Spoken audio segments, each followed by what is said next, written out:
ایک دفعہ کا ذکر ہے کہ فلپی نام کا ایک چھوٹا خرگوش تھا۔ فلپی کو سارا دن دھوپ میں کھیلنا اور ٹہلنا پسند تھا، لیکن جیسے ہی سورج غروب ہونے لگتا فلپی ڈر جاتی۔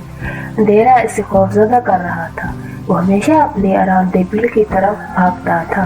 ایک دن فلپی کے دوستوں گلہریوں نے اسے رات کو باہر آنے اور کھیلنے کو کہا، لیکن فلپی ان میں شامل ہونے سے بہت خوفزدہ تھا۔ برائے کرم ڈرو مت، فلپی، گلہریوں نے کہا، ہم وعدہ کرتے ہیں کہ ہم آپ کو محفوظ رکھیں گے۔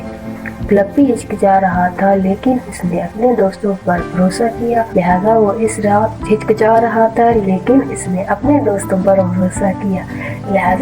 رات باہر آنے اور ان کے ساتھ کھیلنے میں راضی ہوا۔ پہلے تو فلپی اب بھی خوف زدہ تھی، لیکن جیسے ہی وہ اپنے دوستوں کے ساتھ گھوم رہا تھا، ایسے احساس ہونے لگا کہ اندھیرا اتنا خوفناک نہیں تھا۔ آسمان پہ ستارے ٹمٹماتے اور چاند اتنا روشن تھا کہ اس نے زمین کو دن کی روشنی کی طرح روشن کر دیا تھا۔ جلد ہی فلپی کو اتنا مزہ آ رہا تھا کہ وہ خوفزدہ ہونا بھول گیا۔